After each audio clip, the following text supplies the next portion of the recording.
sending money home rapidly is easy. So when you're cooking a foriru and remember your husband,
aux panafricains, à toute l'Afrique, à tout le monde, à toute la planète. L'heure est grave. L'heure est extrêmement grave. Aliouba, leader du modèle, vient d'être condamné de manière éhontée, de manière lamentable, mais de manière flagrante de délit d'injustice. Comprenez bien, il vient d'être condamné de manière injuste. Et nous sommes là. Le monde est là. Par une junte militaire. Pendant qu'au Sénégal, Macky Sall, un président démocratiquement élu, en train de travailler pour son peuple, n'a pas pu condamner un leader politique parce que la population s'est levée. Toute la communauté internationale avait vu là une manœuvre politique, politico-judiciaire. Et le monde s'est levé. Tout le monde l'a dénoncé et les gens ont agi. Là, c'est une junte militaire, criminelle, des hors-la-loi, des gangsters, des narcotrafiquants en plus, qui se permettent de condamner un citoyen honnête, qui est du côté du droit, dont le seul tort, c'est d'avoir dit la vérité. Il n'a pas appelé à prendre des armes. Ces citoyens n'ont pas été violents, absolument pas. Et là, puisque la junte militaire guinéenne bénéficie du soutien de la France, on le condamne. Encore la France, la même France. Cette même France-là, qui lui a tendu un piège à travers son émission. Vous le connaissez très bien, Juan Gomez. Vous l'avez suivi sur RFI. On lui tend un piège, il était aux États-Unis. On l'appelle pour faire un débat. On lui dit que tu feras le débat avec le Premier ministre. Donc pour lui, d'accord, on fera un débat. À la dernière minute, ils savent très bien que c'était un piège pour lui tendre son micro afin qu'il dise ce qu'il pensait et là donner un argument, un alibi pour que la gente l'attrape. Encore la même France, cette même France. Macron est sorti pour encore insulter les chefs d'État africains et par ricochet insulter l'intelligentsia de tous les Africains. La mémoire collective. On dit que si l'armée française n'avait pas défendu certains chefs d'État, ces pays n'allaient pas rester des pays souverains. Comme si l'effort des tirailleurs sénégalais, on n'en parle pas. Lorsque l'Allemagne nazie est venue occuper la France, n'eût été cette implication de ces Africains dont aujourd'hui on est en train d'insulter pour leur dire, n'eût été cette armée française qui n'avait pas pu résister. C'est lui qui était en train de parler pour dire résistons, il était en exil. Il avait dû s'exiler de la France. Il était ailleurs.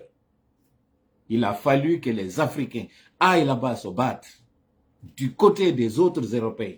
Une coalition pour qu'aujourd'hui, lui, Macron, qu'il parle de la France.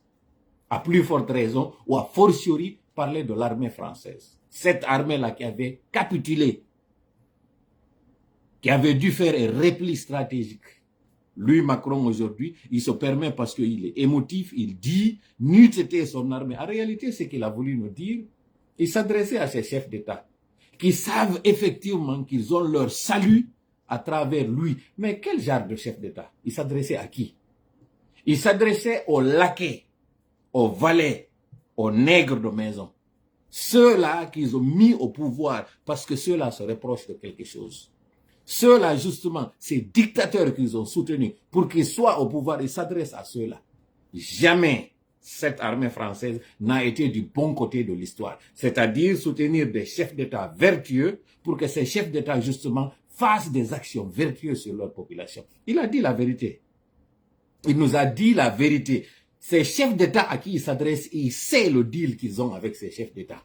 C'est la même chose actuellement en Guinée. Ce deal qu'ils ont avec Mamadi Doumbouya, nous allons te soutenir pour que toi tu protèges nos intérêts. Il s'adresse à ceux-là. Il ne s'adresse pas à Diomaye Faye. Il ne s'adresse pas à Sonko. Ceux-là qui savent qu'ils ne doivent leur élection qu'à leur population, c'est légitime, peuvent sortir et dire la vérité.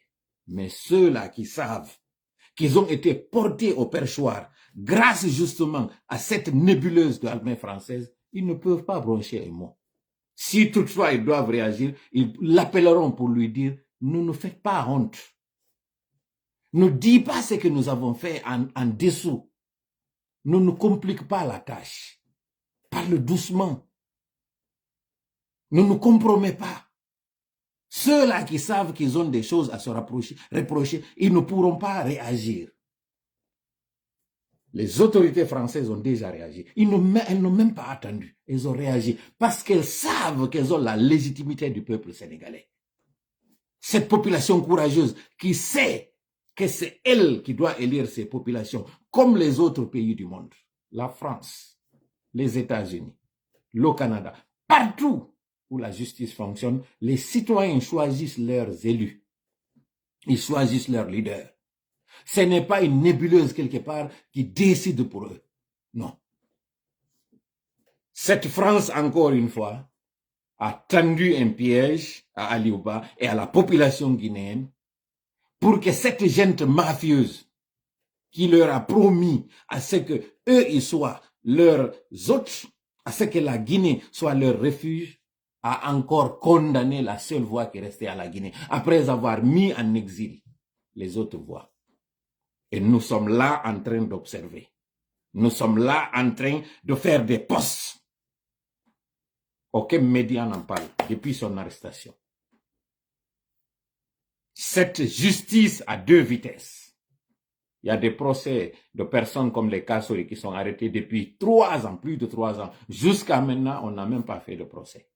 Là, on parle de flagrant délit, on attrape Aliouba, on trouve comment rafistoler ça et là, des charges contre lui, puisque la population est restée amorphe, là, on le condamne. Et nous sommes là toujours à attendre c'est quoi la prochaine étape. Qu'est-ce que nous devons faire? C'est-à-dire, cette lutte, elle ne peut fonctionner que lorsque nous aurons coupé la tête du serpent. Cette tête du serpent, le Sénégal nous a montré. C'est cette armée française qui est en train de soutenir la gente. Peuple d'Afrique, citoyens du monde panafricain, venez à notre secours en Guinée. Venez à notre secours, nous sommes le dernier endroit où la France est en train encore de régner en maître. Venez nous aider, notre population est essoufflée. Nous venons de sortir de 11 ans de marche qui n'ont rien donné. Vous avez fait votre lutte, en 2 ans, vous avez déjà trouvé votre résultat. Pourquoi? Parce que vous êtes unis. Vos premiers dirigeants ne vous ont pas divisés comme Sékou Touré l'a fait. Sékou Touré n'a pas uni un pays, il l'a divisé, à l'instar justement de cette colonisation, à l'instar de ces colonisateurs. Ils sont venus et ils nous ont divisés. La Guinée ne parle pas la même langue. Comme au Mali, on parle le Bambara. Comme au Sénégal, on parle le Wolof. Comme en Sierra Leone, là où on parle le créole. Ce n'est pas le cas de la Guinée. En Guinée, il y a 4 régions naturelles. Ces 4 régions naturelles représentent des 4 régions ethniques. Et voilà comment ce régime est en train de réhabiliter ce Sékou Touré, qui a tué l'élite. Il a créé l'élite cide en Guinée. Il nous a divisés. Voilà pourquoi on ne peut pas être unis derrière la même cause. Voilà comment les gens ont encore les stigmates de ce qu'ils ont vécu au Kambouaro. Plus de 50 000 victimes. On n'en parle pas. Ce criminel, ce bourreau, on ne parle pas de lui. On le réhabilite. On veut changer dans le conscient du Guinéen pour lui faire croire que lui, c'était un justicier. Lui, c'était un héros, alors que c'était un criminel. La France ne parlera pas de ça. Parce que leur intérêt est en jeu. Ils nous ont montré qu'ils sont chassés partout. Là, maintenant, ils veulent aller vers les anglophones. Écoutez ce que Macron a dit. Écoutez la déclaration de Macron. Écoutez cette débâcle honteuse d'Emmanuel Macron. Écoutez ce qu'il a dit. Vous allez comprendre combien de fois nous sommes dans une injustice totale. Écoutez ce qu'il dit en s'adressant à des Africains, en s'adressant à des populations, en s'adressant à des intelligences. Écoutez ce qu'il dit. La honte. Écoutez. Je tremble tellement que j'ai honte pour ce qui est en train de se passer. Écoutez. J'essaie de trouver même la vidéo. J'ai du mal à trouver la vidéo. Une vraie honte. Écoutons. J'essaie de la rechercher. Écoutez. Et je vais le faire là aussi avec beaucoup de reconnaissance pour tout le travail que vous faites et de clarté. D'abord, nous avons un agenda qui doit sortir en quelque sorte des obsessions du passé. J'ai fait le maximum des efforts et je continuerai de le faire pour regarder des questions historiques, culturelles et mémorielles. Je crois que nous l'avons fait avec beaucoup de sincérité ces dernières années et du travail inédit qui a été fait sur l'Algérie avec la commission Stora, en passant par le discours qui a été donné en mon nom par le ministre à Tiroy pour le Sénégal, à la politique de restitution des œuvres d'art, conformément à l'agenda de Ouagadougou que j'avais évoqué. Nous avons, ces dernières années, profondément changé ce logiciel. C'est-à-dire que la France regarde son passé dans sa complétude, elle a nommé les choses et elle cherche à avoir une approche scientifique, historiographique, à la fois décomplexée et dépassionnée, et nous ferons encore avec le Cameroun, avec le comité d'historiens que nous avons installé. Et j'assume totalement cette politique, elle est bonne. Et je le dis en tant que président de la République, né après la décolonisation, dans un continent qui a 75%... Mais qui perpétue la colonisation. Le dialogue avec l'Afrique ne peut pas être le Pire des dirigeants français. D'un panafricanisme de bonne aloi contemporain qui utilise en quelque sorte un discours post-colonial, en ayant d'ailleurs des soutiens de revers des qui sont des pratiques impérialismes coloniales. Et donc cette espèce de combination de faux intellectuels manipulant les réseaux sociaux, utilisant le désarroi d'une jeunesse et les intérêts de la Russie. Oui, une jeunesse qui est en train d'être marginalisée, stigmatisée, manipulée, maltraitée, martyrisée. Je dis ça parce que quand je lis une bonne partie de notre presse et beaucoup de commentaires, les gens, en regardant avec les lunettes d'hier, disent c'est terrible, l'Afrique est en train de disparaître. Non, on a choisi de bouger dans l'Afrique. On a choisi de bouger parce qu'il fallait bouger. On a regardé notre relation passée, mémorielle, culturelle, on la factualise, on l'assume, on se dit la vérité. Mais on ne cède rien à la désinformation et aux ingérences. 2, nous avions une relation sécuritaire. Elle était de deux natures, en vérité. Tu aurais dû démissionner. Fais comme ce qu'a fait Justin Trudeau. Démissionne. Je crois qu'on a oublié de nous dire merci. Tu as échoué. Ça viendra avec le temps. Macron, La gratitude, je suis bien placé tu as pour le échoué. savoir. C'est une maladie. Tu as sincèrement C'est ce que échoué. cela donne. Et Aujourd'hui, je si dis les que Français sont dans cette ils n'ont pas eu le difficulté, courage c'est à cause de toi. vis-à-vis de leurs opinions publiques de le porter. Aucun d'entre eux ne serait aujourd'hui avec un pays souverain si l'armée française ne s'était pas déployée dans cette région. Écoutez l'insulte. Si l'armée française, comme si c'était cette armée française qui avait donné l'indépendance à ces pays. Ces nations qui ont dû se battre, comme la Guinée par exemple, pour dire non, on ne veut plus de cette colonisation. Et aujourd'hui, il est en train d'insulter justement ce courage, cette bravoure, ce sacrifice de nos aïeux qui se sont battus. Cette armée française qui est là à s'installer en Guinée, avec des bases militaires, pour déstabiliser la sous-région. Écoutez, ce n'est pas tout. Et j'ai une pensée émue pour nos soldats qui, parfois, ont donné leur vie et pendant des années se sont battus. Nous avons bien fait. On est parti parce qu'il y a eu des coups d'État. Des soldats que vous avez sacrifiés. Vous, l'hiérarchie militaire française, vous avez sacrifié ces soldats. Parce que vous ne les avez pas envoyés pour la bonne mission. Vous les avez sacrifiés. D'une main, vous êtes en train d'armer les djihadistes. De l'autre main, vous êtes en train d'envoyer des soldats innocents qui vont mourir sur des théâtres sans savoir même pourquoi ils sont là. Et vous êtes en train de faire croire aujourd'hui à l'opinion française que ces gens-là, c'était des braves hommes, alors que vous les avez sacrifiés en les envoyant sur ces terrains, sachant très bien que ceux-là qui viennent les attaquer, c'est vous aussi qui les armez. Voilà la vérité qu'il faut reconnaître. Voilà la réalité du terrain. Sinon, comment comprendre qu'avec tout ce que vous avez comme armement, comme équipement, comme formation, comme agent sur le terrain, que cette insécurité ne baisse pas? Comment l'expliquer? Comment expliquer que les endroits où vous êtes avec des camps pendant plusieurs années, que la préoccupation de vos missions soit pour sécuriser des zones économiques plutôt que de sécuriser des zones d'habitation où se trouvent des citoyens?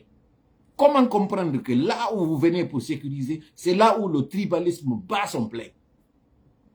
Des communautés qui attaquent d'autres communautés. Comment le comprendre? Cette division aujourd'hui africaine, c'est vous qui l'avez entretenue. Parce que vos médias ne parlent que religion et ethnie. En Europe, on n'entend pas dire que telle ethnie est allée attaquer une telle autre ethnie. Quand il y a de la résistance, on parle de nationalisme. Vous ne parlez pas de religion dans ce cas.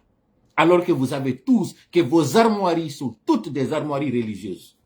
Mais là, vous parlez de laïcité quand ça vous arrange. Et c'est là où vous avez encore un autre terrain qui vous attend. Vous allez vers les anglophones pensant que c'est là où votre salut. Écoutons. Parce qu'on était là à la demande d'États souverains qui avaient demandé à la France de venir. À partir du moment où il y a eu des coups d'État, où les gens ont dit notre priorité, c'est plus la lutte contre le terrorisme, c'est ceci ou cela qu'importe. La France n'y avait plus sa place. Parce que nous ne sommes pas... La France n'a plus sa place là où il y a des coups d'État. La France n'a plus de place là où ce sont des jeunes, des putschistes comme vous dites. Pourquoi alors la France a sa place en Guinée? Une junte qui a tué des militaires loyalistes pour être au pouvoir. Une junte en collision avec des narcotrafiquants. Vous qui parlez dans votre discours de lutte contre le narcotrafic. C'est vous qui êtes en collision, c'est vous qui êtes en intelligence avec cette junte guinéenne. Votre contradiction, votre incohérence ne peut marcher que devant un parterre d'agents qui viendront pour défendre vos intérêts. Vos soldats qui viennent manipuler et encore rendre l'Afrique encore plus colonisée qu'elle était. Alors le moment est venu. Ce discours, ce refrain, cette rhétorique ne marchera plus. Ça, c'était à l'époque où vous aviez des médias pour nous manipuler. Les réseaux sociaux dont vous parlez, ce sont ces réseaux sociaux qui sont venus pour désintoxiquer ce que vous avez fait. La crise au Congo. Vous ne parlez que de la rébellion. Vous ne parlez pas de ce qui est en train de se passer sur les populations. Vous ne parlez pas de ça. Regardez l'incohérence. Vous êtes en train de médiatiser ce qu'une rébellion est en train de faire, plutôt que de dénoncer cette progression de cette rébellion. Plutôt que de dénoncer ce que ce chef d'État est en train de faire en termes de changement de constitution. C'est lorsque ça vous arrange que vous en parlez. Lorsque ça ne vous arrange pas, vous faites motus causus, ni vu ni su, absolument rien. Sur qui il n'y a rien à voir. Et là, vous dites collaboration avec le Maroc, alors que vous savez la haine que vous avez contre cette religion dominante au Maroc. Et c'est là encore que l'histoire vous attend. Parce que non seulement ces anglophones, où la colonisation anglaise n'a pas détruit les fondements, les bases, la société, l'organisation sociale, eux, ils savent comment lutter contre vos agissements. Mais vous, la France, cette colonisation française qui est venue, qui a divisé pour s'installer, qui a fait une colonisation directe, destructrice. Parce que pour vous, il fallait aliéner les gens. Il faut aliéner vos sujets. Il fallait aller jusqu'au dernier hameau pour la mettre de la colonisation. Francophonie, francophonie. Vous n'êtes qu'en train de perdre le terrain sur tous les plans, sur tous les domaines. Quelle honte fut celle dont le Rwanda vous a faite. Et pour casser cette honte, vous avez toujours le kilo de prendre une représentante de ce Rwanda qui a tourné le dos aux Français pour aller vers l'anglais, mais toujours vous êtes entêté encore à rester avec cette femme-là qui ne veut plus de vous, du mariage forcé. Encore, vous, votre politique, cette politique hypocrite, lâche, cette politique étrangère française aujourd'hui qui est à la base de toute cette instabilité dans le monde. Y compris ce qu'aujourd'hui les Français sont en train de traverser. Pourquoi vous ne faites pas comme l'a fait Justin Trudeau? En voyant le blocus, il a démissionné. Pourquoi vous, Emmanuel Macron, pourquoi vous ne démissionnez pas? Pourquoi vous ne libérez pas la France? Pourquoi vous ne libérez pas le plancher? Pourquoi vous ne libérez pas le monde? Pourquoi vous êtes en train de tendre toujours des pièges à ceux-là qui veulent le progrès pour leur pays et vous voulez toujours faire la promotion de la médiocrité? Mamadi Doumbouya et son épouse gendarme française, vous les avez choisis par rapport à l'intérêt de ces 15 millions de Guinéens. Parce que vous, c'est votre intérêt qui compte. Et c'est ce karma qui est en train de se retourner contre vous. En attendant que la justice soit faite, nous souffrons en attendant. Son Excellence, M. Diomaye Faye, Son Excellence, M. Ousmane Sonko, voilà que nous sommes face à l'histoire.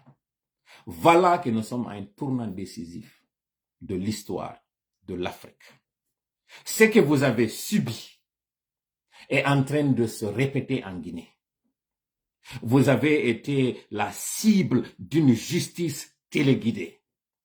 On a voulu vous déchoir de votre droit citoyen, de votre droit civique, celui d'être un électeur et d'être un éligible.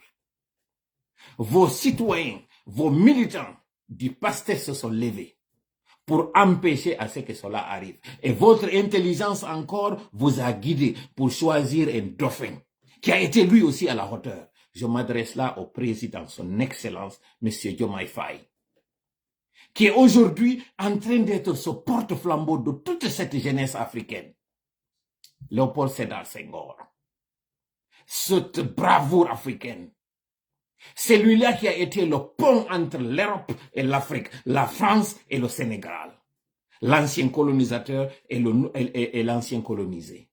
Celui-là qui n'a pas fait cette rupture brusque.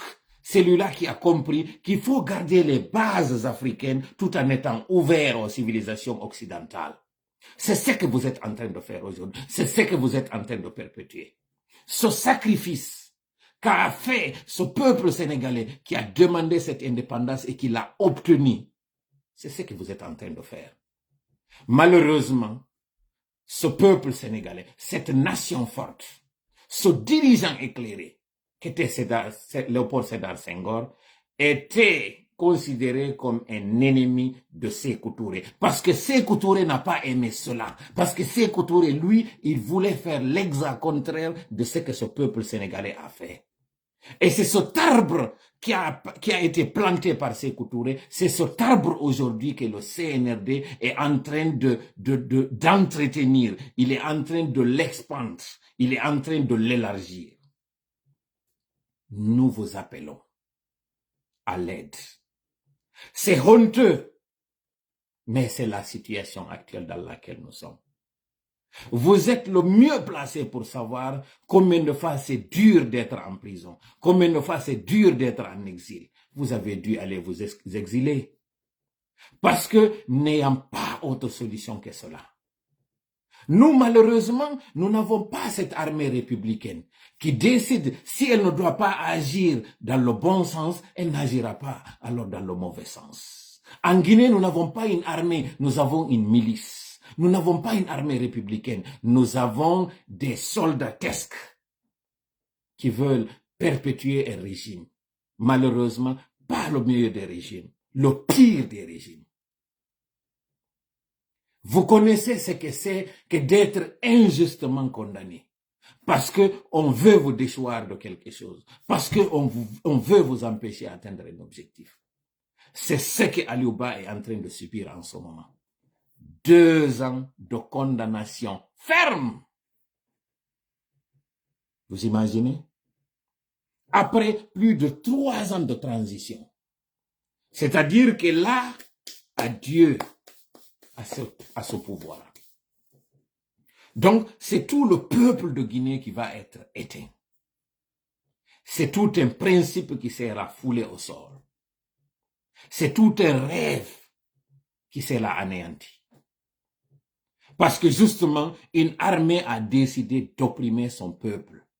Ceux-là qui avaient dit le 5 septembre que la justice allait être la boussole, en réalité, cette justice était un GPS pour eux, pour qu'ils atteignent leur objectif. Peuple du Sénégal, vous comprenez maintenant pourquoi vous êtes envahis par des Guinéens. Vous comprenez maintenant que ce n'est pas de gaieté de cœur que ces Guinéens viennent vous envahir. Alors attendez-vous encore à une autre meute de Guinéens pour venir chez vous. Parce que ceux-là n'ont pas la même force que vous pour résister. Ceux-là n'ont pas la même mentalité que vous. Ceux-là ne sont pas unis, c'est des fractions divisées. Et c'est là que nous appelons à votre bienveillance. Nous appelons à votre intelligence. De savoir que cette proximité, que cette gente cherche à avoir avec vous, c'est une façon pour eux d'avoir encore d'autres tentacules.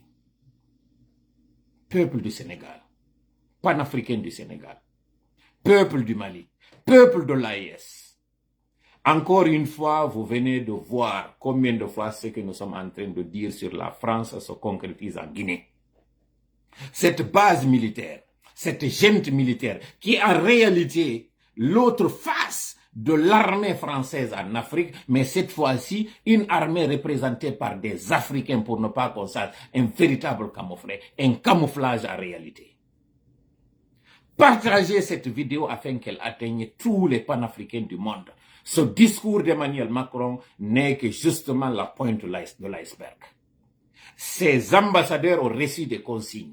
Comment encore venir déstabiliser l'Afrique? Comment encore venir nous manipuler? Comment faire en sorte que justement que ces discours des vrais panafricains, ces vrais chefs d'État, pour qu'ils ravalent? Il a parlé de cette ingratitude. Il dit que malheureusement, elle n'est pas du tout contagieuse. En réalité, il vous tend un piège. Il attend de laver l'affront. Il décide que ce que vous avez dit là, vous allez ravaler ça. Et leur intention, justement, c'est d'être en Guinée, d'avoir ce accès à la mer et d'asseoir justement cette colonisation, cette base qui va déstabiliser l'Afrique.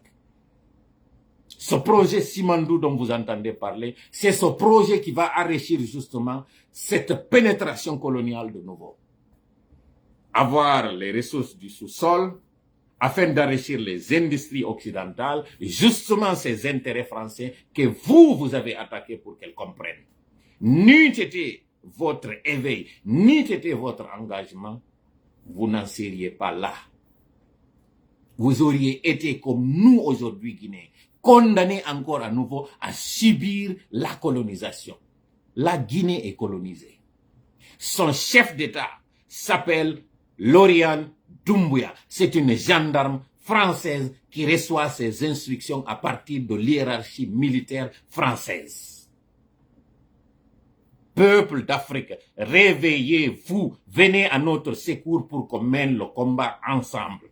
Cette idée de l'AES ne peut avoir sa forme que lorsque vous allez venir nous aider en Guinée afin que justement ce dernier nid de bandits, ce dernier nid de dictateurs soit détruit à jamais. La lutte continue. La lutte continua. Mi do artude pulal.